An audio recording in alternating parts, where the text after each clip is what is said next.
fast life meets the fast lane. Yeah. You're now tuned into Bars and Hoops Radio. Yeah. The world of hip-hop and sports live. Dropping the clutch and then I hit the gas. Wheels screeching, tires burning, I'm flying past. Gotta get home quick, don't wanna miss the class. They schooling you on whips and how to make them fast. Talking about everything from cars to planes. What's hot, what's next, and how to flip the game. They talk in my language, we speak the same. That whip talk complex, but yet they keep it plain. From the news, the interviews, they keep it cool. They give reviews, everything from parts to tools. Can't lose, come to whips, they not no fools. Don't miss the show, the start time is noon. The bearded one, S.I Shawn, ain't crazy though. You can't miss it, tune in the Rally Radio. Where the fast life meets the fast lane.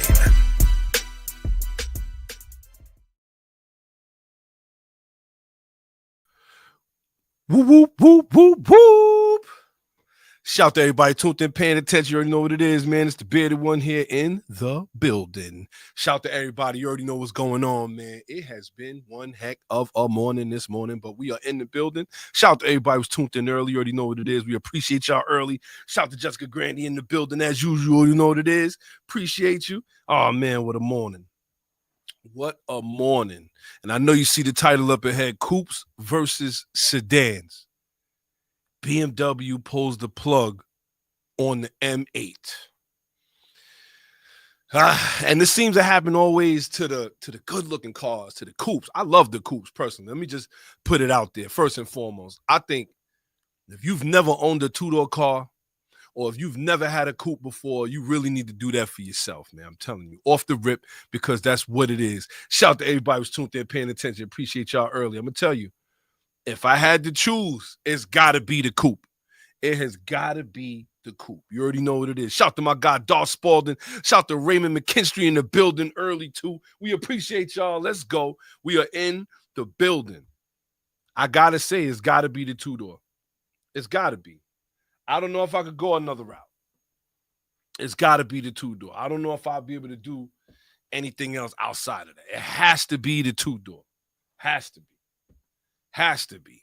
But if I got to choose between all of them, which one would you choose? This is a better question. Which one would you choose? I say this. A lot of people, they go against the sedans. Oh, sedans are more practical and, coupes are overrated. They really are not. And I'm telling you right now, to me, it's one of the better feelings in the world if you can have a two-door. I'm telling you. It's one of the better feelings in the world. To me, it's one of those kind of cars that, you just got to own. You just got to have for yourself. So with that being said, shout out to everybody who's tuned in, paying attention. We in the building early. We are here. Just getting a couple of things right before we set it off. It is definitely off this morning. But we are here. We in the building as usual. Like I said, we are here. So with that being said, shout out to everybody who's tuned in, paying attention. Let's go. You already know what it is. Shout out to Jessica Grandy. Shout out to my guy Raymond McKinstry. And shout out to Darth Spalding. We's in the building. We talking about it today, man. Coupe versus sedan. BMW pulled the plug on the M8. Now, for those that don't know, the BMW M8, to me, was one of the most beautiful cars we had out here. And I'm going to be honest, a lot of cats that disagree, especially a lot of these cats that are non-BMW heads. You got a lot of non-BMW haters or haters out there. Shout to my guy Seneca in the building early. You already know what it is. You got a lot of people out there that hate Beamers. I'm going to say this, though. That M8 Coupe, though, beautiful. Beautiful. And the fact that BMW is discontinuing, it says a lot about where we going in this automotive world, man. And 2025 is already starting off wild, weird. Let's just get into that first and foremost. You know what I'm saying? We got all kind of things going on out here. You got a guy that drove a pickup into a crowd full of people, and now come to find out, look like he was working alone, man, had all kind of stuff going on. You got a guy who drove a Tesla Cybertruck. And y'all know at first, when I first heard this, I was like, oh, here we go with the Teslas again. But you already know what it is. Shout to my guy, Chroma, in the building early. I know y'all saw that intro that I put on the page. Shout to my homeboy, Donnell Chroma. He actually made that for the show. I appreciate you greatly, my dude. Definitely, man. Thank you. I appreciate it. For those that don't know, one of the greatest singers out here. If you want to holler at him, we're gonna make sure he please up on the screen right here at the bottom. Definitely, I can almost believe he's singing at weddings and all of it. If that's what it is. You already know what it is. Shout to my guy, live in charge. You already know what it is. Shout to Jessica Gray, like you said. Happy New Year. Chrome, you already know what it is. Thank you for tuning in. I will say this, though.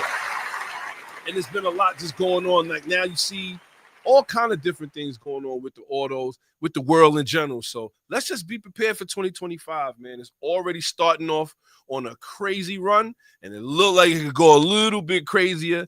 It probably can. But with that being said, you know how we get down. We're going to drop it right on y'all today. And my first question is, we're going to get, like I said, into the BMW Coupes, or just Coupes versus sedans in general. Where are you with that? Is a sedan your more favorite car? Would you rather have a two-door car? You have some people that say, you know what? Two-door coupes are a pain if you got to drive around with them every day, especially if you have a family. I wouldn't expect nobody with a family to want to have a two-door car, but at the end of the day, most people will find it annoying. They're like, you know, I can't stand driving a two-door car because I got a family, I got to get in the back seat or something like that. But that's not really what we're pertaining to. When it comes to performance, when it comes to just drivability, would you rather have a two-door over four-door? Me personally, if I could choose and I could just have what I want, it's going to be a two-door.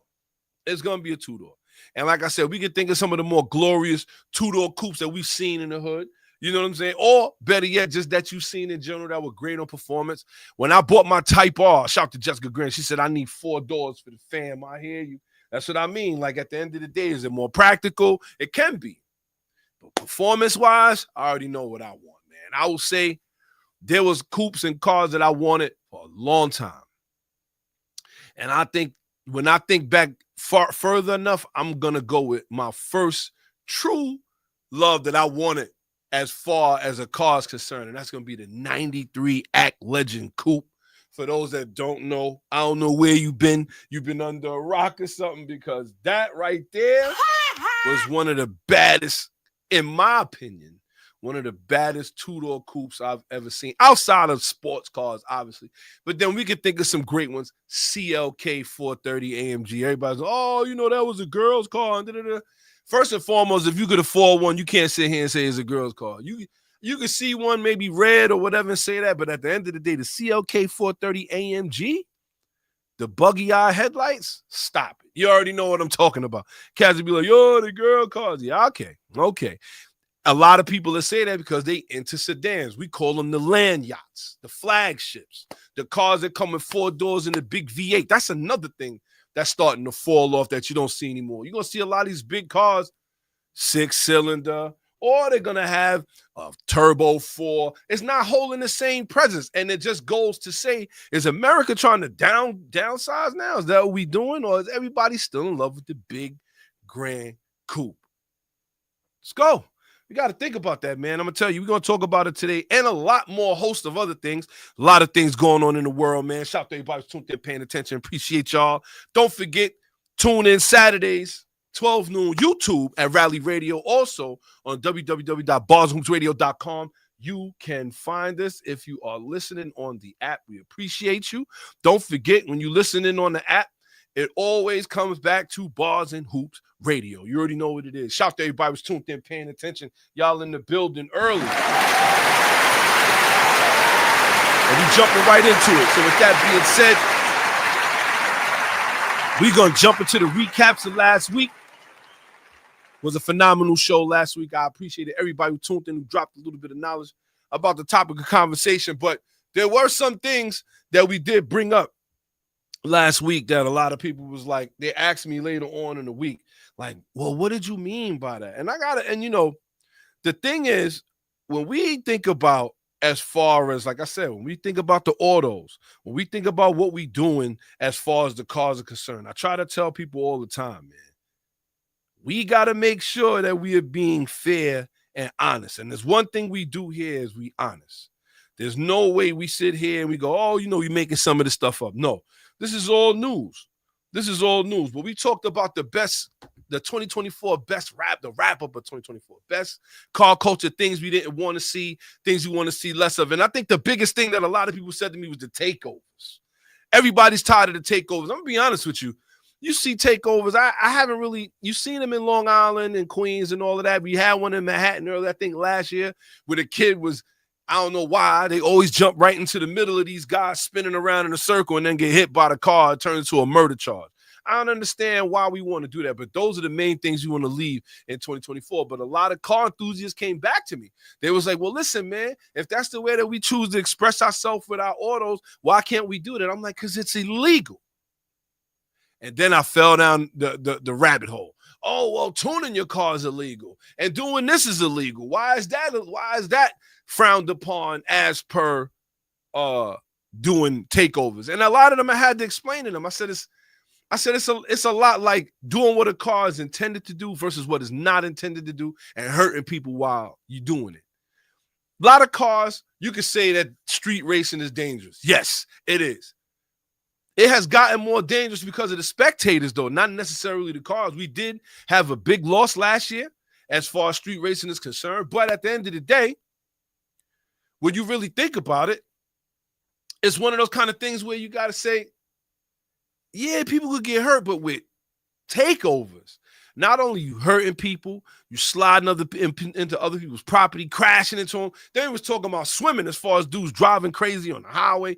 It's crazy out there. You got to start saying to yourself, there's a limit to everything. There's a limit to everything. And I just want to make sure that everybody know that as far as this being an automotive channel, automotive podcast, automotive newscast, I just want y'all to keep in mind that, yeah, we don't agree with everything that the car community does. And that's why we here to call it out. That is exactly why we here. We here to call it out. Listen, if this is wrong, it's wrong. That's what it is. If you out here drag racing and you run over somebody's family or something like that, you crash into the back of a car or something like that, listen, it was wrong. You was wrong. It is what it is. But not all racing is done on the streets. You can hit the strips. Like I said, it's a sad thing when you see a lot of the drag strips being removed and taken away. But at the end of the day, it doesn't mean that we should just take it out to the street and take it out on normal people, because that don't do nothing but put us more further in the hole. We got to make sure that we're doing what we got to do and sanction our community. And that's one of the things you like to do here too. Listen, man, this is not cool. The takeover thing is not cool. I'm sorry. It is what it is. But a lot of people had a problem with that. A lot of people DM me, hit me up. Don't forget, man, you know how we do. We in the building. You can text me, or not text me, but you can hit me on Instagram, YouTube. You can also hit me at Gutterball Rally. You already know what it is. A lot of people had a lot to say, but we had to be honest with them, man. A lot of that stuff is dangerous, man. You got to be careful out there. So with that being said, we're going to set it off, man. We in the building. Shout to everybody who's tuned there paying attention. We're going to jump right in. Here we go. Weekly Specs. Auto news for all the listeners, only on Rally Radio. All right, you already know what it is, man. It's our weekly specs. You know, this is what we like to do. This is a lot of our news things that we have going on out here. There's a lot of news going on out here, y'all. A lot of crazy things going on. So to make sure that everybody is abreast of what's going on. But with that being said, like I said, before we jump right in, I wanted to give a special shout out to Demonology. Demonology actually had a podcast yesterday. For those that don't know who he is, big drag racer, but legitimately, you know what I mean? At the end of the day, he did send me one of his shows, and one of his biggest shows was really about the Dodge Charger EV. Now, I had put out a reel about it a little earlier. If you don't follow us on Instagram or TikTok, you already know, Rally Radio Podcast. But I talked about it like, you know what? This thing is a loss. This is looking like a loss for Dodge. It's looking like they're going to lose totally on this, but you just got to see. Me personally, a lot of the things that came out about it, the Fratsonic exhaust, which is crazy. All it is a chamber with a speak on the other end because EVs don't have exhaust. The fact that it doesn't make a lot of power. Well, not doesn't make a lot of power. It doesn't put the power to the ground. It didn't have a track mode at the time because it had a lot of computer bugs. And at the end of the day, it's not even the prettiest car. But however, Dodge tried to stick to either the four-door or the coupe. They figured the coupe was going to sell a little bit more. So that's what actually brought forth the conversation that we're having now on top of BMW getting rid of the M8. Shout to Marlon, the resident Toyota guy. He's in the building. You already know what it is. With that being said, we got to think about that. Shout out to Marlon. He said, if you support takeovers, I question your mental health. I do too. Because it's dangerous. And I don't mean maybe for the driver, you know what you're doing, you can handle a car, but at the end of the day, they sliding in other people, crashing into them, setting them on fire. Come on, man. That's not what car culture is about right there. But with that being said, like I said, we're going to get into our weekly specs. It looks like Lamborghini is having a recall. Now, this is something that I wasn't expecting. Lamborghini having a recall on the Revueltos over possible fire risk. Now, I don't know if y'all remember about last year, coming towards the end of the summer, there was a Lamborghini Revuelto that caught fire. I believe it was on either the Belt Parkway or the LIE. The whole car went up in flames. It was on the BQE, excuse me. And when the car went up in flames, obviously Lamborghini was shocked. They went to go look at it. The National Highway Traffic Safety Administration also examined it, and they come to find out that the car itself needed a recall. It's an issue with an oil flange connection in the engine bay, which increases the risk of fire and injury. The automaker is not aware of any accidents or injuries related to the production fault. I would like to believe that this is why this car probably caught fire. Maybe Lamborghini gave him his bread back, and if they did, that's good for them. But as far as I'm concerned, they're taking a step in the right direction. But y'all want to laugh. This recall affects 2 cars. Apparently, there's only 2 other cars, Revueltos, out there. Now, I feel like I've seen so many on the internet. Maybe that's just for the United States, but it looked like there's only 2 of them out there. So this is actually very interesting. You know what I mean? I got to say, first and foremost, the fact that Lamborghini wants to issue recall for a car that's so expensive is like, and we covered this one time before when Ferrari had a recall on their 458 Italians. When they came out, and the recall was like 10 years later.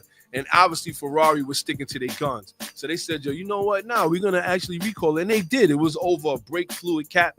You know, brake fluid get out, or any fluid gets out on the engine bay, is a chance that it could cause a fire. So Ferrari handled it. But it was just weird. Like, it was a Bosch brake fluid cap. We're like, Bosch? How you got Bosch parts on the Ferrari? But they did either way. But it is what it is. Shout out to everybody who's tuned in, paying attention. I'm going to say this, though. With this happening, it just goes to show that reputable car companies do what they got to do. They do what they got to do. So we ain't even going to get into all the other stuff. But they do what they got to do. So with that being said, again, Lamborghini having a recall, and you got to say to yourself, do they like to do that? Shout out to my guy, Josh. He's in the building early. What's going on? He said GM still does recalls from 2004 vehicles. Yeah, and that's the thing. And then that was another question. Well, at what point is a car company not responsible for a recall for a car? I mean, we talking about what? We talking about a car from 2004 to 2024, so 20 years old, and they still making recalls. I guess that's a good thing that they're going to bring in a car that's older like that and fix it. But it makes you wonder, like even these airbags, for instance, you know what, now that we think about it, the Takata airbag issue, some of this stretches back the cars to like almost 99. So, I mean, they are fixing it 98. So I guess that is good to see or whatever. But in the meantime, to me, it's just the fact that they did it. And I know they probably didn't want to do it because it does hurt their image a little bit, because you do spend upwards of $500,000 at least to $1 million for these cars. But had to do it, man. This is what it is. Shout out to everybody who's paying attention. This next one right here, this one had me tripping, and it just goes to show that human error is always playing a part. Single worker forgot to bolt down the seats on Kias, on nearly 23,000 Kia EV9 SUVs. I cannot believe this, and I didn't think we would get started so early, but we're going to. It's the Understeer, where we like to ask, what the hell were you thinking? Gotta ask. We're going with the understeer early. The understeer, we gotta go with it early. How do you, first off, right? The fact that he forgot to bolt down all of the seats made it bad for everybody. He forgot to bolt down the seats, and it made it horrible. So now they gotta have a recall of 23,000 EV9 Kia. So if you have an EV9 Kia and you feel like your driver's seat is rocking back and forth, there's a good chance that it needs to have the bolts tightened down. Maybe that's something you could do yourself. I wonder why they feel like that you can't do it yourself. They're like, you know what? We don't even want them trying it, I guess. That's my honest opinion. I think they like, nah, don't even bother. But imagine that. You forget to do your job, and now that causes a massive recall. Everybody's getting terminated now. Even his manager, his supervisor. Yo, you wasn't watching him? Oh, nah, he got to go. He got to go. I don't understand how that happens, but it did happen. Shout out to everybody who's paying attention. And it looks like now the EV9 has a sick recall, and it says that nobody's perfect. The report made it clear that it wasn't simply a bad day at work. All the impacted vehicles were built at the Kia Autoland Gwangyong assembly plant in South Korea. The recall includes EV9s produced between September 25th, 2023 and October 15th, 2024, a period stretching over a year. I can't imagine the horror that the lone worker felt when they realized that they were, in fact, the problem. That is hilarious. So how many cars? 23,000 cars, he forgot to put the bolts in the seat.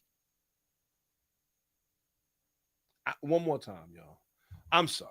Just one more time. I can't understand how you forget that. What up? Where we like to ask, what the hell were you thinking? He's the understand. What up? How do you forget to put the bolts in the seat? How do you forget to put the bolts in the seat? I don't know. But he did. Shout to Gwangyong. Oh, man, I hope I'm not chopping up his name. That was actually the name of the plant. They didn't give the name of the worker, but the Gwangyong assembly plant in South Korea, they supervision need to be checked. Because at the end of the day, how do you let him do this for a year? And now they got to call all of them cars back. And who knows where they went to? They probably went to all different kinds of places in the country. It's the understeer. What up? Whoa. That is hilarious. But with that being said, we going to move right on, man. It's definitely, to me, that's not something I was expecting, but how do you forget to put down all the balls? Definitely hilarious. Well, with that being said, y'all already know we wouldn't be Rally Radio if we're not taking a dig at Tesla. And it looks like there's a major problem going on with Tesla right now. Not major, but it looks like the sales on the Tesla is falling. That is nothing shocking. Shout out to Jessica Green. She said, where was the Super Bowl? I don't know. Everybody, to me, if it's 23,000 cars, I know it's only 2 bolts, probably didn't cost so much, but you know he got suspended. Shout out to everybody tuned in, paying attention. We are in the building. Shout out to y'all. You know he got suspended. There's no way that he forgot to put bolts in the seat. I just hear supervisor right now, like I just hear Show Enough forgot to put bolts in the seats. Nigga, please. Oh, man. It's definitely ridiculous. I can't believe that happened. But like you said, supervision is definitely responsible. Come on, bro. Come on. Can't forget how that's like your only job. Because when you think about it, a lot of these things come down the conveyor belt or down the line. The computer arm puts most of this stuff in. You know, they got like mechanical arms that place seats. They do welds. They put in dashboards. And he's probably one of the last guys coming down the lane. He's like, yeah, you know what? I got to put the bolts in the seat. You know what? That's when he was taking his coffee break, man. Stop doing that. I heard Kia.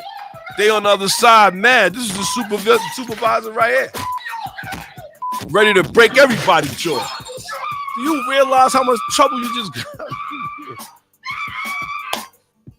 But with that being said, shout out to everybody who's tuned in, paying attention. We talked about this earlier. Tesla's yearly sales fall for the first time in over a decade. Now, it's not a really big fall. Let's just be honest here, right? If you have a Tesla, it's because you want a Tesla, right? Shout to Dr. Phil for that one. If you want a Tesla, you got your Tesla. You can't force it on everybody else, but it looks like Tesla's sales are already starting to fall. Why is that, Ben? Well, at the end of the day, the same reason why a lot of these cars start to fall. When's the last time they did a update on the body on this thing? Or the fact that nobody really wants them? It said Tesla's been the amount of Teslas that have been delivered in 2023 was 1.81 million worldwide. Now it's down to 1.79 million. So it's not really a big fall off in my opinion, but it's enough that it makes everybody stand up and take notice. And you got to say to yourself, as far as you thinking, you got to wonder how these cats are even trying to sell as many cars. Shout to my guy, Jermaine Roden, in the building. Appreciate you, my guy. You already know what it is, man. Don't forget, drop a like, drop a comment so we can shout you out. You already know what it is, man. Appreciate everybody who tuned in. But with that being said, Tesla's a strong company. And I mean that in the most sincerest way. At the end of the day, they're just not a car company. Everybody forgets they are a tech company. They make their money in other ways. They sending people to SpaceX on the moon. I was having a conversation with a coworker the other day, and we was talking about the space travel and all of that. And you know what? If you my age or even slightly younger or slightly older, you may be traumatized from space travel. And I'm going to say this, and y'all don't laugh at me. I want y'all to hear me out. Now, a lot of us, we all was there when the Challenger blew up in, I believe it was 1986. 1986, the Challenger went up and it blew up in smoke. You know what I'm saying? So everybody remembers that, right? If you was in school, they wheeled in the big TV, and especially because one of them was a teacher. We talked about this before. One of the people they were all civilians being trained to be astronauts, and one of them was a teacher. So what did they do? They made sure that all the schools was paying attention. When this thing took off, it took off and it blew up in the sky in front of everybody's face. Everybody saw it. If you was on TV, you saw it. So now, fast forward some odd years later, I hear people saying they want to do space travel and they want to freaking go up in the air and all of that. And I'm like, yo, nah, why would I want to do that? We traumatized from seeing that. Shout to my guy, Jay Small, a.k.a. Pause. What's good, my brother? Everything is good. What's going on? I would say this. We all was traumatized. We all saw what happened when they were trying to go up into space. So the mere fact that you're trying to have a space program where we could visit and then come back, nah, I'm good. And if y'all saw that rocket come back, it was a little shaky. That wasn't a Steph Curry jump shot right there. That was more like a 3-pointer from like Patrick Ewing. It went in. It stood tall, but it was shaking. You feel what I'm saying? That's what I'm talking about. We all was like, hey. So when I seen the SpaceX go up and come back down and land in the thing, and it didn't look right. I was like, nah. So we already traumatized space travel, but that's what it is with Tesla. Tesla has so many different ways to make money. Like I said, it's not that they're a car company because they actually lose, I believe, on their cars. But he's trying to win with it. This is why he wanted to be on Trump's panel. This is why he wants them to relax the rules on full self-driving, because he wants to make sure he gets that bread. Shout out to Jessica Green. She said, I said the same thing. I'm good. I'm telling you. Shout to Jermaine. He said they can barely keep planes from crashing. What make people think they will want to do space? That's what I'm saying. And what they did was, see, they're not stupid. What they did was they sold it to us like, yo, even these people who got so much to lose, like a Jeff Bezos, like these dudes are rich and they want to go to space and they trust. I don't care. I don't care. He could be billions and billions and billions. How you try? Billions and billions and billions. Okay. He can, okay. He could be billions of dollars richer than me. I'm still not going up there. I'm telling you. Everybody was traumatized. If you was there that day, if you was in school that day, if we around the same age, you saw it. And when I see space travel now, I'm like, yo, good luck, man. Good luck. You already know what it is, man. Shout out to everybody who's there paying attention. Appreciate y'all, man. Don't forget, drop a like, drop a comment so we can shout y'all out. So, like I said, Tesla's auto sales have fell. And to me, it opens up it's a broader issue. You know what I mean? And I think that what that issue is that people are starting to realize how dangerous these things are. And we're going to get into that a little bit. That's actually our driver's etiquette for today. There's a lot of things you got to pay attention to in 2025, and I want people to make sure that they understand what's going on here. With this Tesla Cybertruck that blew up, and like I said, we're just going to get into it a little bit, and we're going to move on. The Tesla Cybertruck blew up, right? Shout out to my guy Dorian in the building. He said, bro, that was smooth. And NASA had a head start about 50 years, and they getting smashed. I don't know, kid. I don't know. Me personally, reusing tankers is cheap. Because that's what he really doing. He's like, yo, you know what, kid? Yo, instead of throwing away this plastic bottle, I could reuse it for more water. Nah. Nah. This ain't the same thing. You know what I'm saying? But I will say there's a lot of things we got to pay attention to coming up. And just real quick, we're going to talk about this Cybertruck that blew up in front of the hotel in Vegas. Now, and I think it was in front of the Trump Hotel, if I'm not mistaken. So this Cybertruck blows up, and at first, when I first heard it, I was like, wow, that's crazy. A Cybertruck just blew up out of nowhere in front of Tesla, in front of Trump's building. Kind of already knew it was suspect. It was a setup. We didn't even know what to really expect. But now more comes out, obviously, that this was like a self-planned terrorist thing. Come to find out, the guy was a Green Beret. They found him inside of the car with a bullet wound in his head, so he shot himself in the head before the Cybertruck blew up. But there was a couple of things that Elon Musk did that a lot of people wasn't paying attention to. One, he immediately started helping the FBI. So that tells you right there. You got a Tesla auto and you talking about committing some crimes or something like that, you're going to have to watch yourself. That's one, right? He immediately started helping the feds and everybody helped to get to understand, right? He said he did what was right. Now we got other companies that have never done that. Apple, when they had these guys that ramsacked the spot and they was having a shootout with the police, full body armor. The government wanted his phone, and Apple wouldn't give the government access to the phone because they said, you know what, it's his privacy. If we do it for him, then we could do it for anybody. You'll be knocking on our door for everybody. So they didn't do it, right?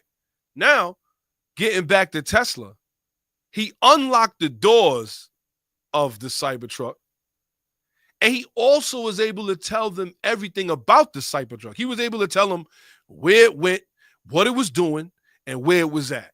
And that, to me, is crazy because we have so many auto accidents involving Teslas that we do not know the information as to what happened, and Tesla's not releasing it.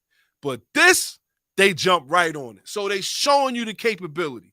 I'm taking it back to Pellamana, where the car went 120 miles an hour into a wall. The Tesla drove 120 miles an hour into a wall and blew up. That's what it is. And we have yet to hear any information about what happened. We have yet to understand why that car went into the wall at that speed. Was it user or was it the car? And that is my problem. At the end of the day, they can release information that they want when it benefits them. But if it benefits you, they're not doing it. And we got to keep that in mind. Pay attention to what you see, because this is the reason why they want electric cars, and not necessarily electric, but just smart cars everywhere, because that's what they want to do. They're hiding information that is critical to us knowing what happened with this car. We all saw the video. It went into this wall straight up at 120 miles an hour. Straight up, bursting into flames, everything. Tesla has yet to release any information. But this thing blows up. And by terrorist act, it wasn't the car. By terrorist act, you know what? He went up and look how quick he came out with that information. Look at how fast. Within 45 minutes, they said, he was already with the feds, telling them where the car was, telling them where it is, telling them that he unlocked the door so they can see who's in the car. Yo, he did all of that inside of 45 seconds. And yet, when these cars have an accident, nobody knows what happened. Y'all don't find that weird? This dude is Cobra Commander, man. I'm telling you. You got to pay attention. And now he's going to be part of the government? Come on. Y'all got to be smarter than that. We got to, all of us got to be smarter than that. You got to know that at the end of the day, this is what's under attack here. And we got to make sure that we pay attention to that. What's going on, y'all? You already know what it is, man. Appreciate everybody for tuning in. You already know what it is, man. I ain't trying to spook y'all out. We're going to keep it moving. We got a lot more show, a lot of more things going on. Appreciate y'all. It looks like the EPA is letting Florida build roads out of hazardous waste. And this is another I don't understand moment. This is why we have weekly specs here. Shout out to everybody who's tuned in, paying attention. Don't forget, it's the Bearded One here, Saturdays, 12 noon, YouTube at Gutter Ball Rally. You already know what it is. You already know where to find us. Bars and Hoops Radio. But with that being said, shout out to Jessica Green. She said, so Tessie can track your vehicle at all times and watch you. Yeah. Officially a Cobra Commander. I'm telling you, this guy, you got to watch him. I know people sporting the cars, and you got to pay attention to what's going on out here. But with that being said, like I said, the EPA is letting a company build a road using radioactive waste. Let's get into this a little bit. The road will be located on a Mosaic fertilized owned property in New Wales, Florida. And it will be built using fertilizer byproduct known as phosphogypsum. I hope I said that right for all my scientific heads out here. Don't crucify me. But it looks like at the end of the day, this is a byproduct of waste. And the phosphogypsum, I said it wrong again, hopefully not, contains radium gas, which decays to form radon gas. And both radium and radon are radioactive and can cause cancer. This explains the regulation that requires the phosphogypsum gas be managed in an engineered stacks to limit public exposure from emissions of radon. So let's just break that down. They're using the byproduct of radioactive material, which is radon and radium, which is radioactive, but they're saying that as long as you build dirt over it, asphalt and everything, it won't be radioactive to the people. However, we all know that there's water runoff. Have you ever heard of that before? Water runoff. Now, when the water hits this road and then runs off into the public water supply, now you're making that radioactive. How's the EPA good for this? These are the questions we got to ask. How are they letting them build a road that has all of this in it? And this is the EPA. These are the same people that don't want you to have an exhaust for your car. We're going to fine you for putting the exhaust on your car. We're going to fine people who are making check engine trick machines that can trick your car into thinking that it's not running a check engine light. But they will let them use radioactive waste to build roads. I'm not even a scientist, and I understand that doesn't make any sense. It's going to be running into the water supply. Anything you put in the ground is going to go into the water supply. And the EPA is letting them do it. I'm at a loss for words at this point. How does the EPA just say, you know what? We're going to let you put roads that are made with contents that cause cancer. In certain places, they can't even sell you something without putting that proposition on it that this may cause cancer. And this is Florida. What does it do on a hot summer day? I just don't understand how this is going. As of the thing being written, there was no word on how long it will take to pave the road, and the fertilizer hasn't announced additional paving projects. So these are people who use fertilizer for road, and like I said, it creates. I don't know if anybody ever seen it, but we have a old dump that they used to use. I forget the name of it. Right over there. Oh man, don't give me the line about the name of the dump, but. When they got rid of all of the it was a landfill. They got rid of the landfill and they let people go out there. But before they did that, it took about 20 years because they got to get this radon gas out of the ground. You probably walk by them and see the little PCV piping with the is letting the air out the ground. The gas is out the ground. This is amazing to me. These are the same people that want to fine you for noise. These are the same people that want to fine you for having an exhaust. Same people that want to fine you for the littlest things, but they are letting a company use radioactive stuff. Can't understand it. Shout out to my guy Jermaine. He said, what you expect, bro? They still ain't solved the issue with Flint, Michigan water. That's exactly. This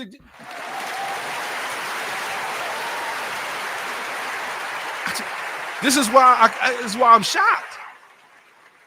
But yeah, it's still you trying to tell us that and this is why the government, it needs a shakeup. I'm sorry. To allow something like this, I don't understand.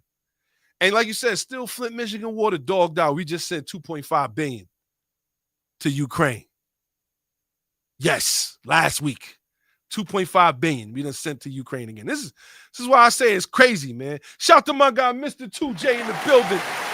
What's going on, kid? You already know what it is. It's crazy out here, man. Just to keep it moving. Like I said, this is always our weekly specs. We love to give you the news and the automotive news and news pertaining to autos. That's what it is. With that being said, we're going to keep it moving. It looks like on top of all of that, it looks like now that the Tesla sales have fell, that now the Dodge Charger EV itself is coming out and the YouTubers are bringing it back and they're saying it's trash. There you go for all you electric vehicle fans. And you know what cracks me up about a lot of this electric vehicle stuff at the end of the day? You can't talk bad about it. If y'all only could see some of the DMs, comments that I get as far as this content is concerned when it comes to Teslas, electric vehicles, and all of this. Oh, it's safe. They make safe cars as 100% per capita. They even get high voice with me, man. I'm saying they be like this. How could you talk like that about my EVs? I love my electric vehicles. They're better. They're more efficient. They're faster. They get totally offended, son. And I just laugh at a lot of them. I do respond back to a lot of them, too. So don't forget, man, Rally Radio Podcast, Instagram at Rally Radio Podcast. You know where to find me. Shout out to everybody who's tuned in, paying attention. They get offended. They get super offended. But I got to say, at the end of the day, those who wanted electric cars have electric cars. You cannot force people to do things they don't want to do. It never works. It never works. Shout out to my guy, Mr. 2. They said, honestly, if EVs need to exist, let them exist as an economy car and not cosplay as a performance car. That is hilarious, first and foremost. But I got to say, that's exactly what I'm talking about. You listen, if you want to have one to get around and all of that, that's fine. But listen, you can't tell me that there's a performance EV. Because it doesn't make sense. You didn't get the electric vehicle for performance. You got it to save gas mileage or do your part. I'm doing my part to save the planet. That's what you're doing. That's what you think you're doing at the end of the day. But don't mean I want one. I just don't understand it. Like I said, man, the fact that a lot of people are reviewing the Dodge Charger, the Dodge Charger Daytona and EV and all of that other stuff. The reason they're looking at these cars and they're seeing that a lot of the things, A, don't work, B, don't work the way it's planned, and C, it's just not. It's not a car that everybody wants. It's funny. I want to see how Dodge is going to pivot off of it. This is obviously not going to be their only electric vehicle. They don't have a choice, right? But the question is, what do they do next? What happens next? Do they really put this car and sell it, or do they really package it? Because they put a lot of work into it. And if this is a lot of work and this is what they came up with, we have a problem. Like I said, we'll have a million guys. I love the EV game. And I see the license plates on the Teslas, no gas and all that. And I just be like, bruh, if y'all only knew, man. If y'all only knew about these Dodge Charger EVs, how unperformance they are. I know I made my own word. But at the end of the day, it's just not a good look. It's really not. So with that being said, shout out to everybody who's tuned in, paying attention. Appreciate y'all. You already know what it is. We in the building early. Shout out to everybody who rocks in his 12 room. Shout out to my guy, Shy. He's in the building early. He said EV need to be buses and taxis and cop cars. Let hybrids be the way the public does electric. That's the fact, because even still, you still have an engine. There's a lot of places where you need an engine. I'm sorry. You live in Minnesota in the winter months, you need an engine. An electric vehicle's not going to do it. You live in Alaska, period. You're going to need a gas car. Electric vehicles are not going to do it. At the end of the day, the numbers of people that's going to have these kind of cars in these kind of places is definitely not going to be that high. Shout out to Shy. He said the Charger has 0 chances as an EV. That is a fact. That is a fact. But I will say this. I called it when I said what they would name it. I called it. We was all, when they came out with the very first commercial with Vin Diesel. Yes, they did. It called it E-Muscle. And I was like, E-Muscle? Like, how dare they? Like, but what is the car going to be called? And we sat here and ran through a bunch of names. Shout out to S.I Shawn. And we came up, and I told them, I said, they're going to call it Charger. It doesn't make no sense to call it anything else. It's an EV, and it charges. You're going to call it Charger. Hit that on the head. But other than that, that car is a straight up wash. Straight up wash. I can't understand why they did it, or at least that they could have created anything else. They could have used the name, but they used that. And then not only that, they got rid of their highest selling cars, which is why Mr. Tavares is up out of here. But with that being said, we're going to jump right into our war. Shout out to everybody who's tuned in, paying attention. We in the building early. We're going to jump right into our war. And we got a war today, man. Coupes versus sedans. BMW pulls the plug on the M8, and we're going to jump right into it. This is our next segment. Let's get it popping. It's Tech Talk with Pop the Bearded One and S.I Shawn. All right, we are in the building. Shout out to everybody who's tuned in, paying attention. You know how we get down. And we are here, man. It looks like BMW M8 Coupe gets the axe. And this is what I don't like. Shout out to Shy said, or let EV be mini cars like the Scouts and the Smart Car. Your daily commuter for back and forth. And I think that's what a lot of people are thinking when they first introduced electric vehicles. Oh, you know what? I just get one to go back and forth from work and home. But now they're trying to replace all of the cars with it. It's like, I don't know if people are really with that. I'm not with that. I know there's a lot of them other people they are. But with that being said, we're going to jump right into our tech talk. You already know what it is. Shout out to everybody who's paying attention. The BMW M8 Coupe is getting the axe. It looks like BMW is reportedly pulling the plug on the production for the M8 Coupe, which is slated to end sometime in early 2025. Although a reason wasn't given, dealers were notified that the orders are no longer accepted, with remaining units to be built before the Coupe is removed from the lineup. This is crazy. Although this only affects the Coupe, it's unclear whether the Coupe production will end for the non-M8 series variants like the 840i and the M850i Extra. The two-door convertible and four-door Grand Coupe are likely to continue beyond the 2025 model year. Well, let's keep that in mind. With that being said, we're talking about the M8. We're talking about a high-performance BMW Coupe. Yes, I said it. It is what it is. It may not be manual, but it doesn't mean we can't hate on it. You already know what it is. Shout out to Shy. He said, you know my alliance lies. More doors for more. Woo! Okay. Well, we're going to make sure we keep it spicy. Whoa. With that being said, shout out to everybody tuned in, paying attention. With that being said, the BMW M8 Coupe is being washed away for the next year. They're not taking any more orders. And it got me to thinking, first of all, before we even get into it, what are some of the more greater coupes that we've seen, especially that BMW have made, that ended up being washed away? There's only two I could think of right now. You got the 850 CI Coupe. Yes, that was a 92 850 CI Coupe. And then you have the 650, the BMW 650, 640, and M6. Those also were beautiful. And we're talking, that was about a 2004, 2005, or 2006 rather. I love those BMW Coupes. And you can get those for pennies on the dollar right now because they were a pain to fix.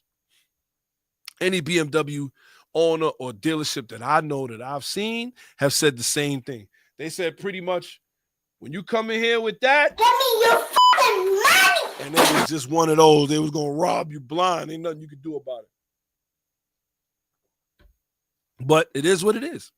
It is what it is. BMW getting rid of their M8 Coupe. Like I said, it brought me back to a lot of the different BMW Coupes that we've seen. The 850 still, to me, is one of those highly sought after. And for those that don't know what the 850 is, I don't know if you've seen that 50 Cent video where he was like, I got heartbreaks, setbacks, trap out, I'm going to get back. He's leaning on the yellow 850 CI Coupe. And let me tell you something. Beautiful car.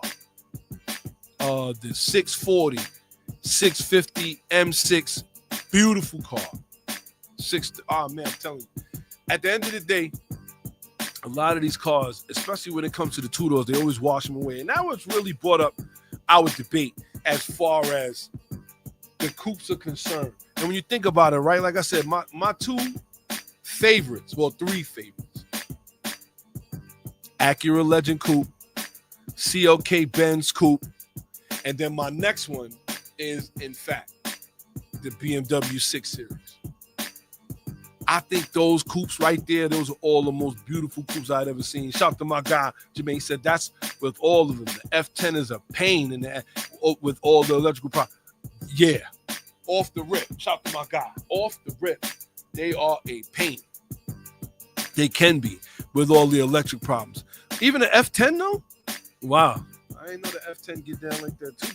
But it just goes to show, like, BMW, they make a beautiful car, but at the end of the day, the electrical problems, and then even when you think about the M3, the 2008 hump hood M3, well, not hump hood, that one was just regular. Well, it was hump hood, but BMW M3 Coupe.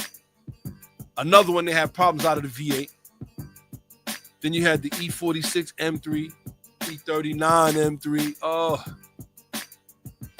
the list goes on. I'll say that they made a lot of shout to Jermaine. He said the BMW GTs was trash also. Yeah. I tell you what, BMW is starting to draw their line in the sand as far as the cars that they making. And, you know, like I said, that's why you got to give a shout out, even though, like I said, you know, the street racing thing, you know, we kind of really don't get down too much with that. I do understand those that do, but you got to give a shout out to all of those B58s, S58. Like, those guys really put those cars back on the map, because to me, they were fast, but people didn't want them because of the headaches and problems that they was giving them. And a lot of people started to figure these cars out. That's why they're now heavy on the streets. But at the end of the day, it works. Shout out to Mr. 2J. He said, remember the C63 Black Series coupe? Yeah. That's another. Oh, so if you're talking about Benz coupes, like, yeah. With Benz coupes, we could talk all day. Me personally, also the SC 400 92, great. I mean, like, that's another one, like V8 two-door. That's it. That's it. That's it. V8 two-door. You can't beat that with a bat, in my opinion. The Lexus Coupe is another one of those cars that started it all, man. Once they started dropping cars like that, it was just beautiful. But I gotta say, at the end of the day, a lot of people are choosing sedans. Like, now let's look at Infiniti. You have the G37 Sport Coupe versus the G37 sedan. Which one would you choose? Me personally, if I could just choose a car for me, it would be that. You got the Audi A5. Those are beautiful cars, man. Don't get me started, man. Shout out to everybody who's tuned in, paying attention. You already know what it is, man. It's the bearded one in the building. And like I said, we just got to pay attention to a lot of the things that's going on out here. With that being said, man, we're going to move right on. GTRs built by Isuzu truck engineers was partly developed. And, you know, we starting to find out a lot about this GTR now that they about to put it to the side. We found out that Nissan was actually baseline tested a Porsche 959 in order to figure out the all-wheel drive system and make the all-wheel drive system that the GTR ended up dominating all these races with. But it looks like now we're starting to find out a lot more about who helped build this car. They started out in the truck division, and at the end of the day, it was Isuzu. I don't know if cats even remember. You know, a lot of cats, if you're not an automotive person, you won't remember that whole Isuzu movement. The Isuzu Trooper, Isuzu Rodeo. Like, there was times where these cars used to be in the streets, Dayton's, System, you name it. They was killing them in the streets. So now, you know, you see, it's funny that you see now that those cars, those techs was actually building these kind of cars. So with that being said, you figure one of the most dominant cars out there, the Nissan R35 GTR with the 3.8-liter twin turbocharged V6 since 2007 was helped to be made by Isuzu engineers. Now, Isuzu now still exists. It still exists. So they do cabs. They do full-size cabs and stuff like that as far as trucks. They make little cube trucks and things like that. But I'm telling you, to me, it's one of those kind of things you got to say to yourself, wow, man. They was out here really putting in work. But It definitely was one of those kind of deals, man. You got to pay attention to that itself. You got to say to yourself, if they were building GTRs, what else could they have done if they had been able to stick around? Shout to everybody who's tuned in, paying attention. Don't forget, drop a like, drop a comment so we can shout you out. Shout to my guy tuned in early. You already know what it is. Shout to Silk the Relic. Shout to my guy Kurt. Shout to Maine. Shout to my guy Chrome. Raheem. Shout to my guy Berto Bell. Shout to my guy Marley. And shout to Jessica Grant. You already know what it is. Shout to everybody who's tuned in, paying attention. Appreciate y'all early. Yeah. With that being said, you got to say to yourself, these guys were making all kind of, and this one I say this all the time. For those that really want to make good cars, it is never a tough situation to use who you got. And Nissan used every piece of tech that they could get their hands on to be so dominant with this car so later on, especially to find out later on that this is what it was going on. But with that being said, man, we are in the building. We're going to move right along to another one of our segments. And this right here is what we was talking about earlier. We're going to get right back into it. You already know what it is. Here we go. Driver's etiquette. Go. Because sometimes you got to get this off your chest. All right, now we back for driver's etiquette. Now, this is what we was talking about earlier as far as, you know, we need to make sure that we watching what's going on this next year. Now, as far as the automotive world is concerned, 2025 has been a weird year thus far. We've seen Nissan, Honda merge along with Mitsubishi. We've seen Stellantis get rid of their CEO and bring back Tim Kuniskis, who's quite possibly, hopefully going to help that brand and help get them out the mud, right? We've seen China's dominance of the EV itself. Now we're starting to see Tesla be dethroned. Who knows? That's where it's headed. Elon Musk going to the government panel. And now we're looking at the Dodge Challenger Charger, whatever they want to call it, Dodge Charger. And they're actually, falling off. Shout to my guy, Mr. 2J. He said, remember the Zuzu Storm. I thought it was the Geo Storm. But I could be wrong. But you see a lot of these things. You got to make sure that we're paying attention. We got to make sure you're paying attention. There's a lot of things going on, and it's signaling where 2025 is going to go.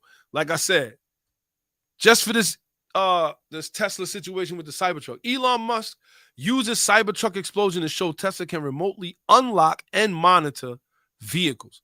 Surveillance capabilities used and justified by extreme circumstances often trickle down to be used on lesser crimes. And this could be a plus or minus. This could be a plus or minus. Bad enough, we already talked about how Teslas in China are not allowed in certain compounds because they don't know what these cars are recording. So the fact that they can get to this information that quickly, these are the things that we got to pay attention to. Capabilities used in or justified by extreme circumstances often become commonplace and are used for much more mundane things in the future. So the remote investigative actions taken by Elon Musk in Wednesday's Cybertruck explosion in Las Vegas are a warning and a reminder that the Tesla owners do not actually own their Teslas and that cars, broadly speaking, are increasingly spying on their owners and the people around them. And this is something that we here at Rally Radio have been talking about for a long time. A lot of people don't want to admit. They say, oh, well, my car is, I could remote open it. I'm not doing nothing. I'm not trying to take over the world. We're not saying that. But they're actually using the data on you to continue to sell you the same product. They're using a lot of your data to put it out to other people. And if you think that this is where it stops, this was a positive light for them. Oh, we get to use it to stop major crimes. Yeah, but what if, you know what? You on the side of the road, and somebody's able to successfully hack one of these things and open your car door while you're sitting. All right, we got a caller. Rally Radio, who we got in the box? You, it's your boy Big J in the building. Shout to my guy Jay tuned in. Let's go, Jay. What's your thoughts on this, Jay? Yeah. What's thing? So, as far as Elon Musk using his capabilities to unlock the Cybertruck for that Cybertruck that blew up by the Trump Tower, what's your thoughts on them being able to control a car remotely and use it for surveillance the way they have? Oh, I am not surprised. Like we've known this. I mean, we've spoken about this when a lot of these EVs, especially from someone who is as politically charged as he is, Yes. basically coming out saying, "Hey, look, we can surveil your car when you need to," which to me is kind of crazy how those cars are even legally sold. Yes.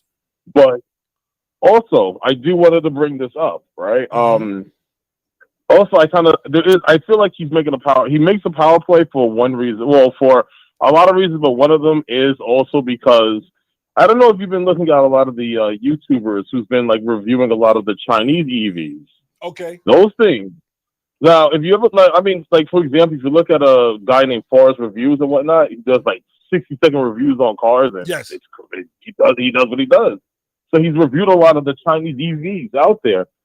If you see some of these cars, now look, like I said before, I feel like if you're gonna have an EV, then do it as something that's there for the people. That's not like trying to be something that's not. Right. But I will say this though, some of the what you call it, like they reviewed a few of these EVs that are out there that makes as much power as a P100, but it's the price of a Camry, but it's spec'd out like a Mercedes. It's crazy. And you got to think, if that ever came to they always say, so they always spread a thing saying, oh, it's Chinese, it's garbage, it's trash. Have you seen the build quality of some of these things? These things are damn well rivaling a Lexus. That's how crazy it is. But then they turn around and they undercut it by saying, yo, we'll give this to you for like $40,000. That is a Model 3 killer. Wow. And you know what? Yeah, no, like, that makes a lot of sense because now that he is part of the cabinet, he can just stop him from coming over here altogether. That's really what that's what you're saying. Exactly. He stopped him from coming over. Like even the new the MG, which was always a famously British brand, but China bought it, put it into an EV. They made themselves an electric Miata, the price of a Corolla. Wow.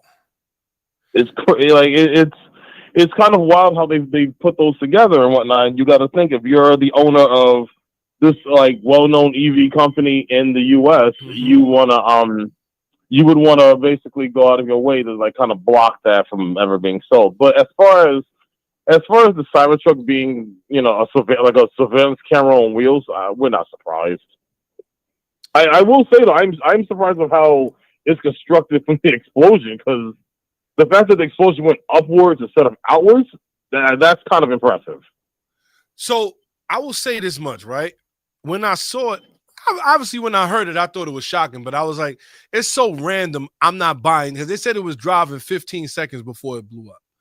So I wasn't buying that it was something that was wrong with the Cybertruck itself.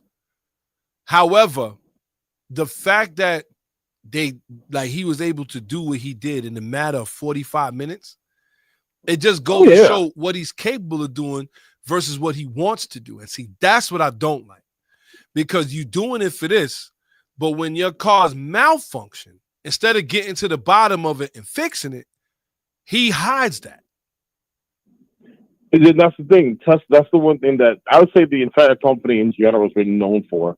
They're notoriously known for hiding a lot of their issues. It's why if there's ever an issue with it, you just can't go to fix it at Tesla itself. There is no parts department. They'll look at you like you're crazy. Right. I mean, like the good example, I guess, a good example would be look at what's happening with Rich Reviews. When Rich tried to like restore his Model S, it was an old one, and they basically fought him tooth and nail on even just getting lug nuts. Wow. So, well, I mean, it's funny? This world, I don't know if anybody's seen it. Wall Street Journal put out a video as to what the video is called "Why Tesla's Crash," and it came out about 3 weeks ago. And they pretty much had to go to a third-party hacker to figure out. They got the computers from these crash vehicles, the data boxes, and it had to hack it in order to figure out the information. But when he finally pulled up what these cars see versus how they react and what they do, that to me was a big problem, because it solely hit on the fact of him selling people like hopes and dreams dressed with glass and metal. and he's saying that this is a real car, and it does this and it does that. It would do that if it was a world full of them, but they're not. It's other car companies, other cars, and the things that he's allowed to get away with. I just don't understand how. Well, when you pay off a lot of your electives, then there you go.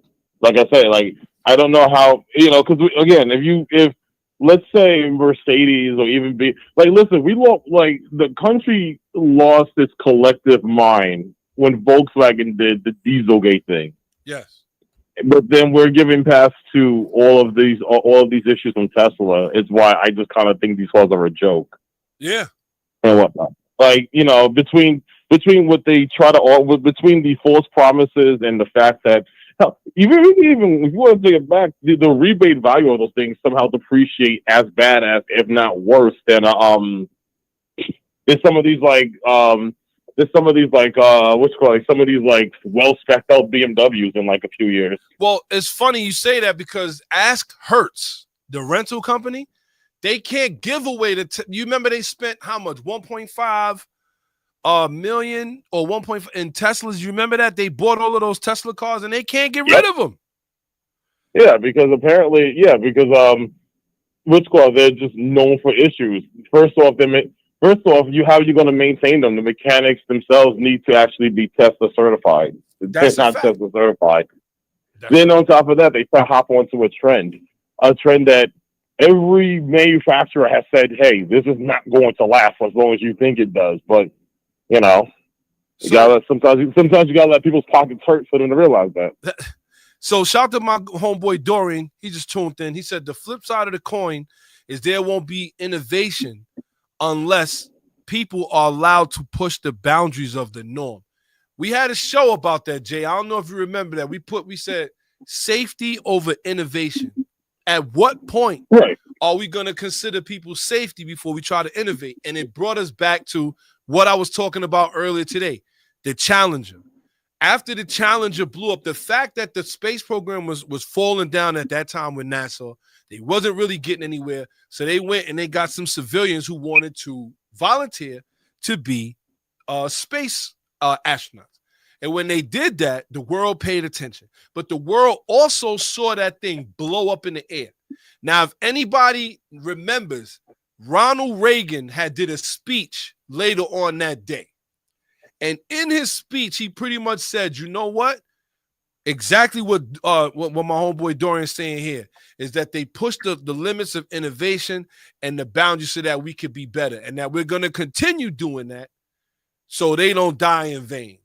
He said one thing that Marcus Aurelius also said as being one of the biggest Caesars in Rome. You know what that was? Fortune favors the brave. To me, this is true. It's true, but at the same time, why are we sending humans? Why? I don't understand. Like Tesla could be doing this 1,000 different ways is what I'm getting at. They could be doing this 1,000 different, but they're doing it on public streets with people. Right. And that's the thing is that that's a company that, it's like, it stretches itself too thin on what it is. Because again, if you see Tesla, you're not thinking, the rockets, the satellite company. No, you're going to think first, it's the car company. Right. And then they backed it off because they knew for a fact that it's not really a car company; it's a tech company, and they just so happen to just make cars, much like Apple. And even then, Apple kind of backed off on it because they realized, making cars is kind of hard. Yeah, and go ahead, Jay. Oh yeah, what happened? No, go ahead, Jay. Yeah, I was just gonna basically say it's like, and I get it. You have to innovate in order to push. You have to push the boundaries to innovate. But then it's like you said, where do you cross? When does the line stop? When you're basically saying, I got all this research done, but it was at the cost of how many bodies? Right. And you know what? When you think about it, it's January right now. We going into Black History Month in February. We could think of so many different times where they used people, slaves. They've used where they just was like, yo, you know what? In order to innovate, we got to use them. Or It's just so many different that I just can't understand. I understand like we want to move forward, but we've seen at what cost. Yeah, they're gonna be you violate ethics. Right. Of ethics, right. Yeah, you violate ethics to actually get something done. It's like, where's the fine line? Where is the fine line? And that's what I always, and that's why I said we got to be careful of 2025. If this is an inkling as to where it's going and what is being done, we could have a problem here.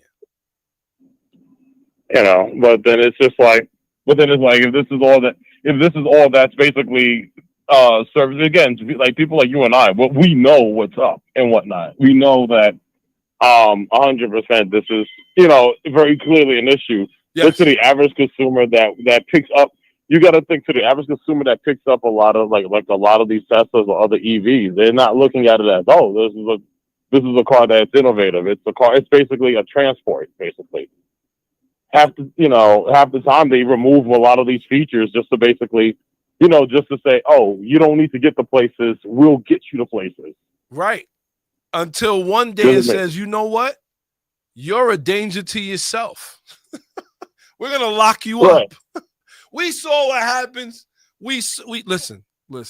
We all saw what happened when Skynet became aware. Listen, I've said this 1,000 times. There is like 6 movies. I'm calling iRobot in that.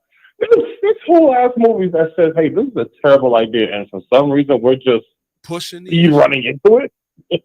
We are pushing the issue. I say it all the time. I say, you know what? Innovation is one thing, safety is another. If we're innovating, like shout to my boy Dorian, he said, this is actually good. He said, AI will eventually replace the need to risk human life, to limit unnecessary risk, but the flip side of that is less analog human input where human error made great discoveries. Human error, but we're not talking about, we're talking about as far as, oh, you know what?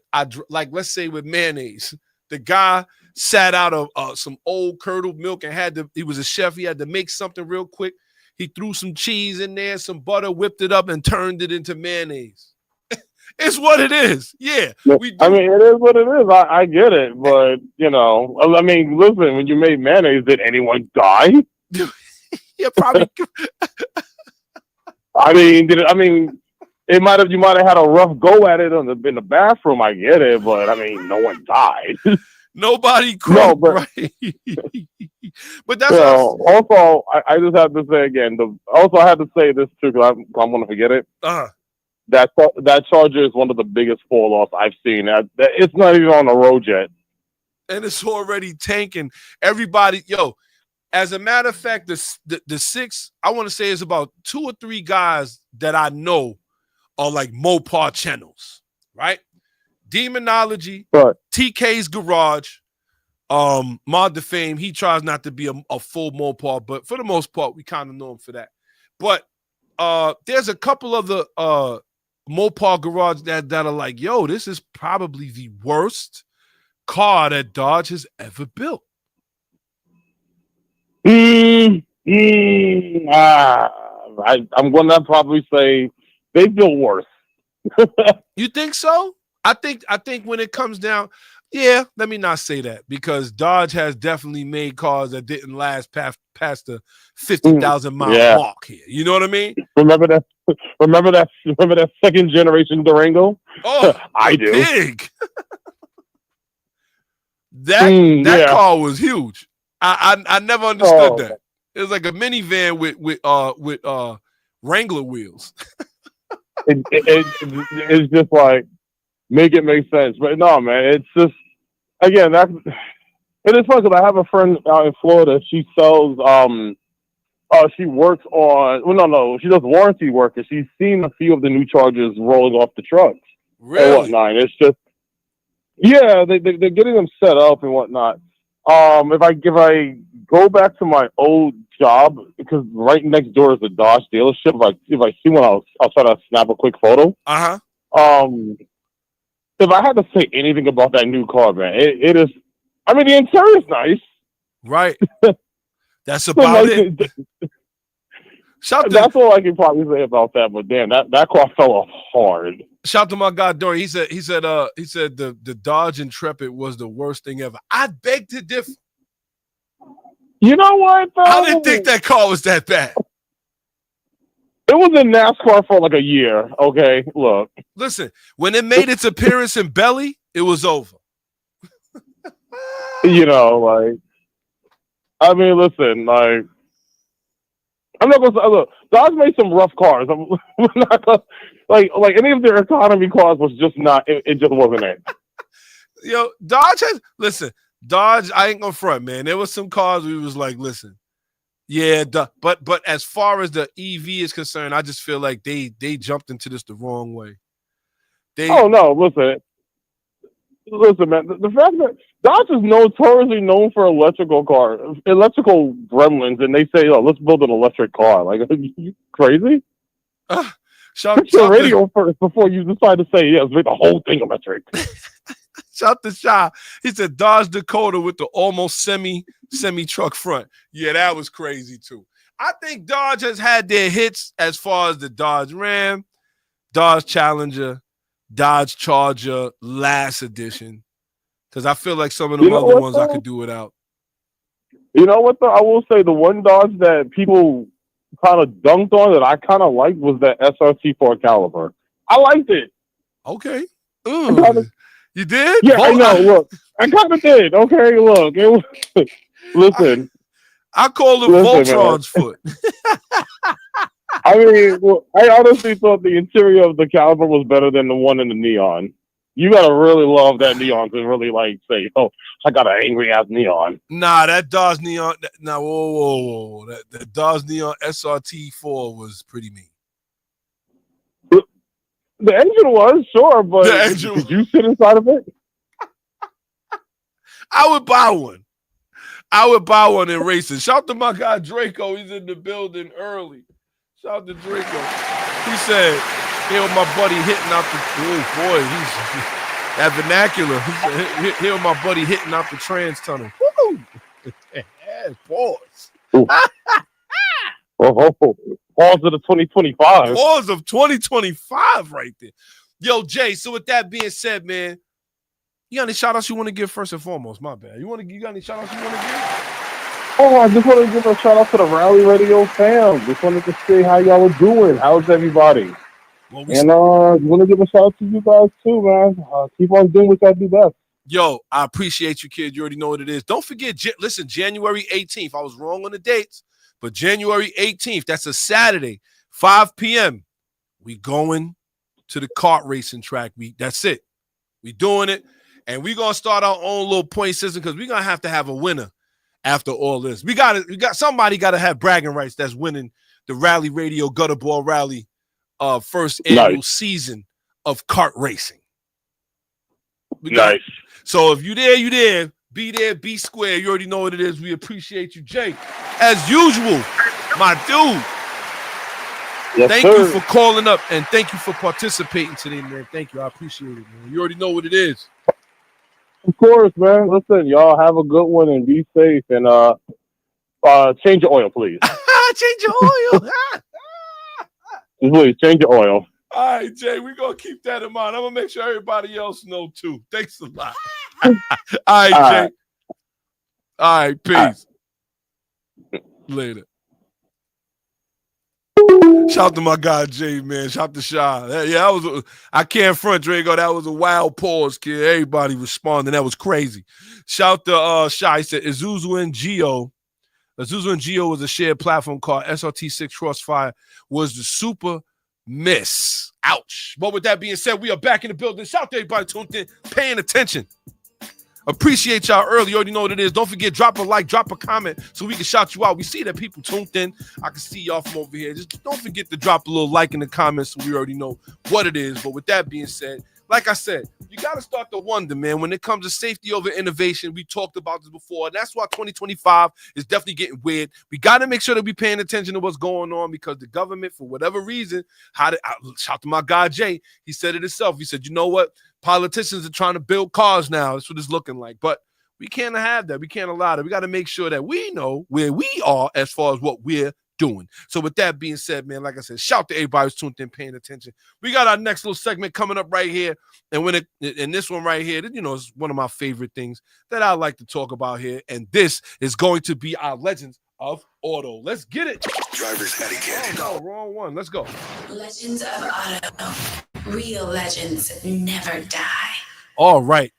We have made it to our Legends of Auto. And this right here, I love the Legends of Auto. Reason being is just because it's a lot of things that we got to remember that when it goes to this auto thing that we've been really paying attention to for a little while. Shout out to everybody who's tuned in, paying attention. Shout out to Shy. He said the China car infrastructure is fully on EV, which is why they're killing it.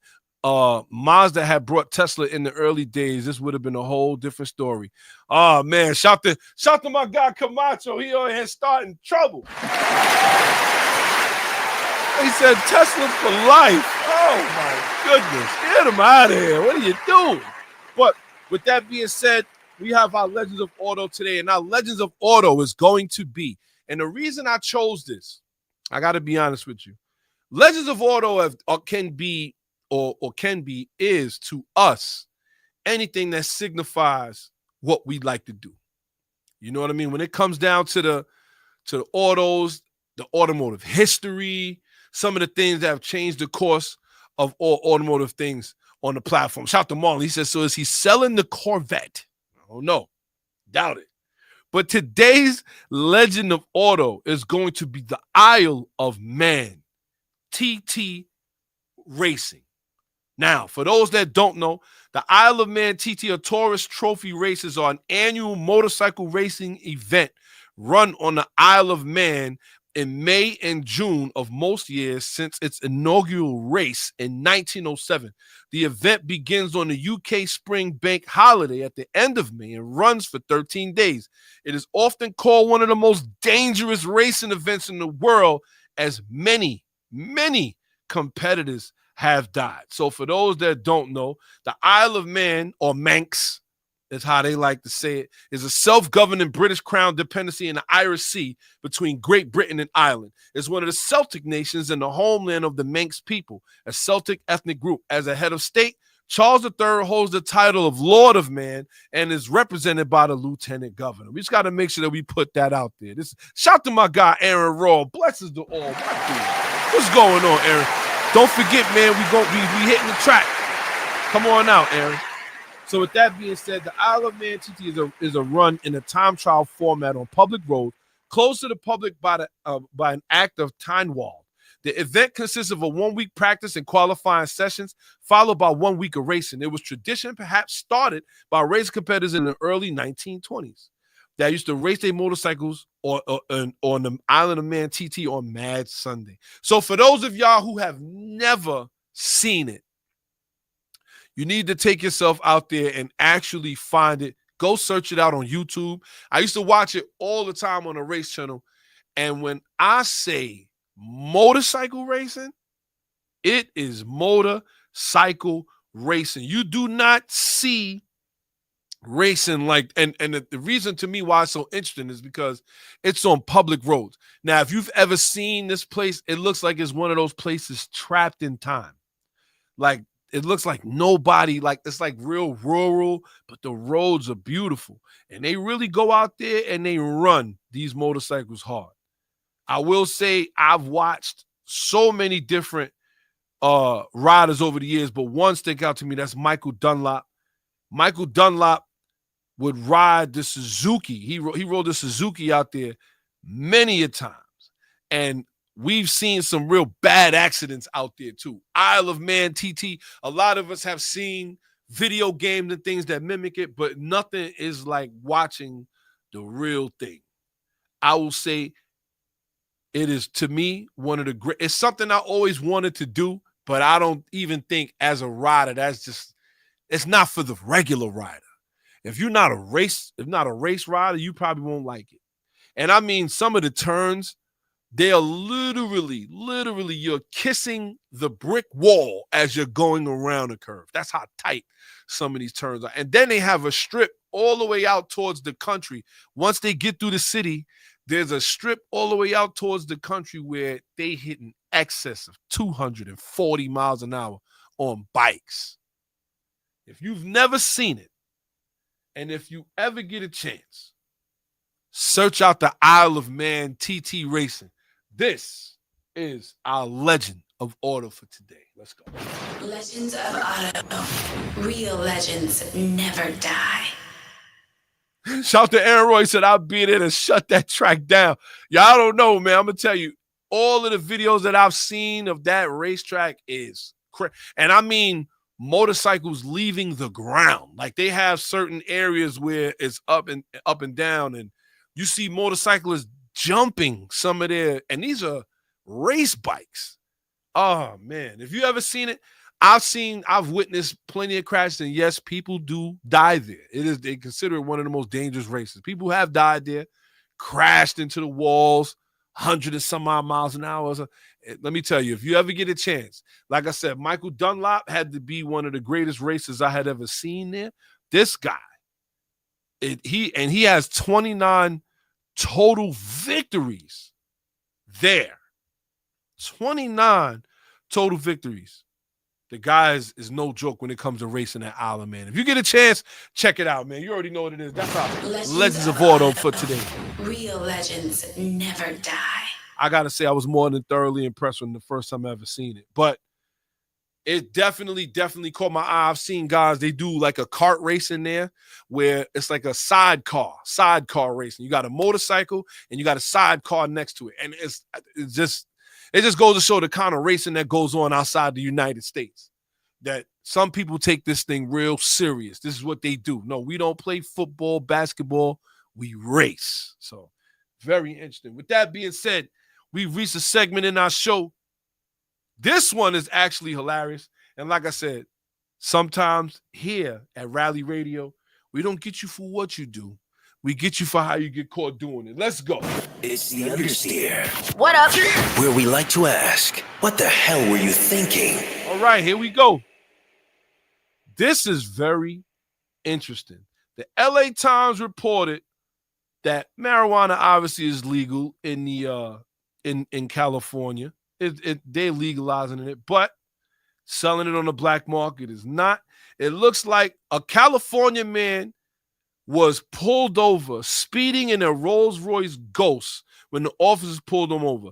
They then proceeded to discover that he had a 1-month-old spider monkey wearing a onesie in the passenger seat with about 5 pounds of marijuana in the car. This has got to be one of the craziest things I've ever seen. He had a spider monkey in the passenger seat, driving a Rolls-Royce Ghost, speeding with 5 pounds of marijuana in the backseat. When he gets pulled over, he tells them the weed belongs to the spider monkey. That, to me, I got to give that a little laugh. That is actually hilarious. On Tuesday, the California Department of Fish and Wildlife, they also brought that monkey back to the Oakland Zoo to give it away. It is illegal to have exotic animals in California. Obviously, he didn't care about that because he also had a whole bunch of marijuana in the car with him. But it just goes to show, you never know what you're going to see in some of these passenger seats. He is driving a very expensive Rolls-Royce Ghost, has marijuana in the backseat, and a spider monkey in a onesie. This sounds straight out of Hangover. So as soon as I heard it, you knew he was going to make the understeer. Now, like I said, we don't get you for what you do. We get you for how you get caught doing it. So with that being said, if you own a spider monkey in the United States and you're driving a Rolls-Royce Ghost down the street with 5 pounds of marijuana, have the nerve to tell the cop that it belongs to the spider monkey, It's the Understeer. What up? Where we like to ask, what the hell were you thinking? A spider monkey. Yo, as a matter of fact, if you've ever seen a spider monkey, they're not the biggest animals in the world. He had a onesie on it with a bib. I can only imagine what the California Highway Patrol was even thinking when they saw that. But it is what it is. You already know what it is, man. It's the bearded one here. We are in the building. Shout out to everybody who's tuned in, paying attention. In the building, man. I'm going to tell you right now, that to me, that's the craziest thing that I've seen thus far since we started doing the understeer. But with that being said, shout out to everybody who's tuned in, paying attention. We will be going karting January 18th. We sorry for the confusion. January 18th, we will be going to RPM in Farmingdale. Be prepared. 5 p.m. January 18th is a Saturday. Don't forget, bring your helmet, bring your camera, because it's going to be very interesting. This is one of 4 that we are having this year. Last time, Camacho was able to pull out the victory. Who knows who's going to win this year? What we're going to do is we're going to compile the times, and we're going to choose a champion by the time all 4 of these are up. So first one's going to be January. We got a couple other ones coming up after that. We're going to have 4 altogether this year. And if you can have the best time on all of these tracks, you will be the Rally Radio / Gutterball Rally karting champion for 2025. One more time. Can we give it a round?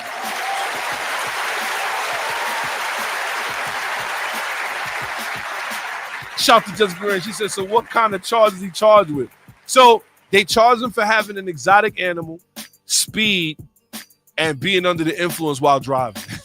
The exotic animal one is the craziest one. But shout out to my guy Camacho. He said, where? He said he didn't show up to Farmingdale. He did not. However, I walked away with the title in Farmingdale. And I did walk away with my teeth, man. Shout to shout to my guy Antonio. Yo, we was karting, and Antonio crashed into my cart so crazy I thought it knocked my teeth out. I had to check my teeth. I said, oh my goodness. Tonio hit the cart, boom. And I mean, I literally was like, yo, did I lose a tooth? That was crazy. But don't forget, shout to come on, he's a phone, as long as I'm not summoned to the plantation. 5 p.m. Okay, yeah, you do work late, but 5 p.m. We need everybody there. January 18th. Bring your best gear. We came to get dirty. You want to bring your family, you could do that too, but you're going to have one race where you're racing with everybody. So it is what it is. We putting time slips up. So don't get your time slip and throw it in the garbage, because that's how we're going to say who the champion is. That's how we're going to say who won, because we're going by time slips now. That's it. Y'all made it serious. 2025 Rally Radio / Gutterball Rally karting championship is on the line. I don't care what nobody say. And I may be the host, but it don't mean I can't win. So with that being said, shout to everybody who tuned in, who rocked with us today. Shout to everybody who rocked, who was tuning in with us. Shout to Clarence Alexander for dropping that like, you know what it is. Shout to Silk the Relic. Shout to Kurt. Shout to my guy Jermaine Rhoden, you know what it is. Shout to my guy Chrome. Shout to Raheem Owens. Shout to my guy Berto. Shout to my guy Marley. You already know what it is. I ain't see Marley in a while. Shout to Marley Jays. Shout to JC Moore. You already know what it is.